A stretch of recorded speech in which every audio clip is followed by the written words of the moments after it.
New York City just has the balance of all things.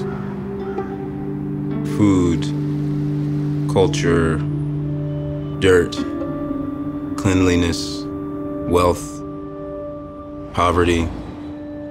It's the eye of the storm, that's where I like to be.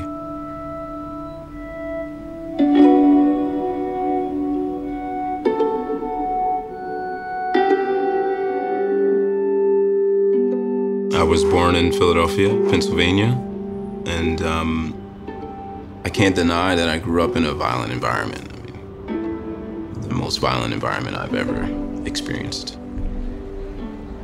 For high school, I ended up going to a creative and performing arts high school, which was 45 minutes away from my home.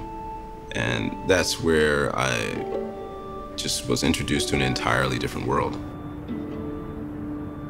It was very shocking to see or meet individuals who had quote-unquote normal lives.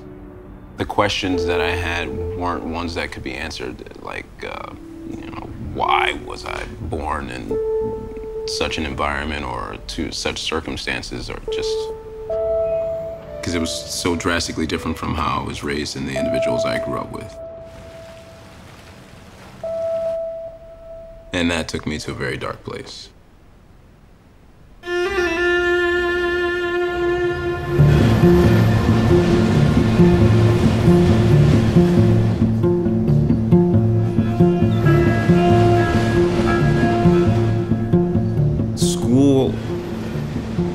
Actual school wasn't difficult for me. It was more the internal things.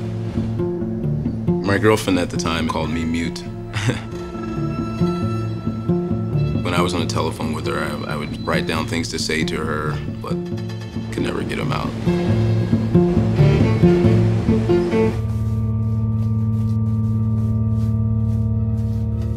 I guess at that time I became more recluse, staying in my room, writing, and that's when I found painting, and I did exactly the thing that people do when they need help, which was recede.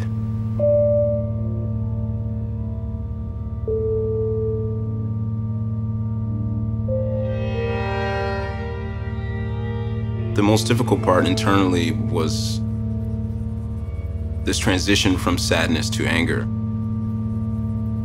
The anger just becomes this sort of repressed defense mechanism, in a sense, that lingered for quite some time, and still does.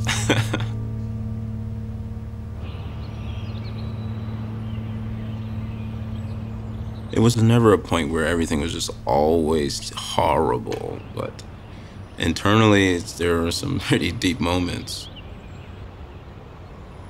Yeah, there was a point in time where I didn't understand what it would take for me to go forward in life in general. To even leaving the house the following day seemed pretty difficult. Waking up, or just not being angry, or sad. And you're faced with these thoughts of possibly it's better to not exist.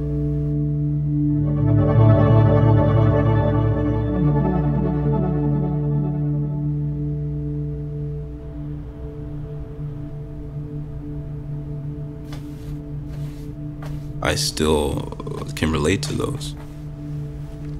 But making some sort of decision where you think you want to terminate your life, or it feels easier to not exist, is a selfish way of thinking, in a sense.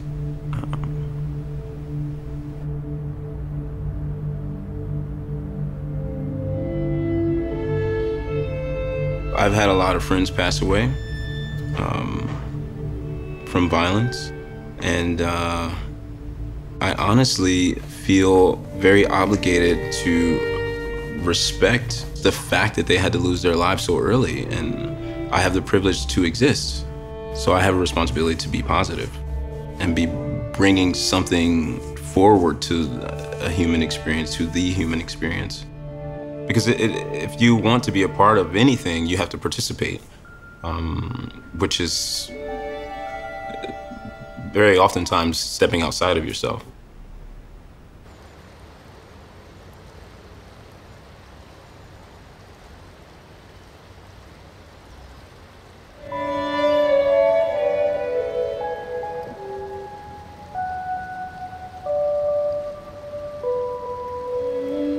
I started training Shaolin Kung Fu a bit ago, and that really helped with my anger.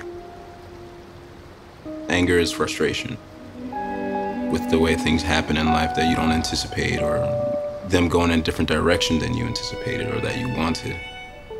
Kung Fu really helped.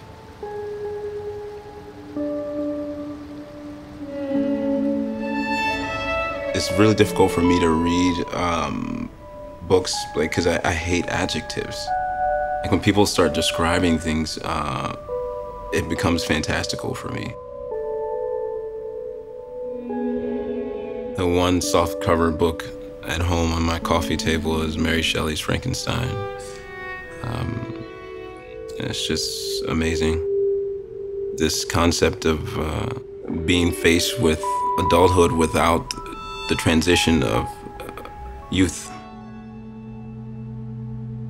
It's commenting on society and existence and questioning existence and struggling with existence.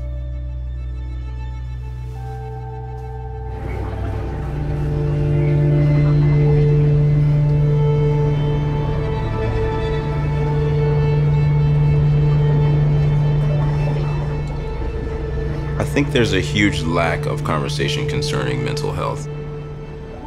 Most people struggle with all the same things, one way or another.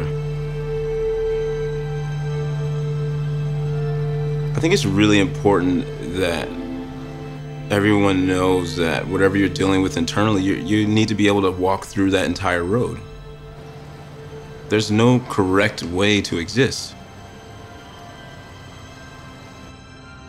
But for me, being positive will allow me to have internal and external strength to deal with certain aspects of life which other people may struggle with.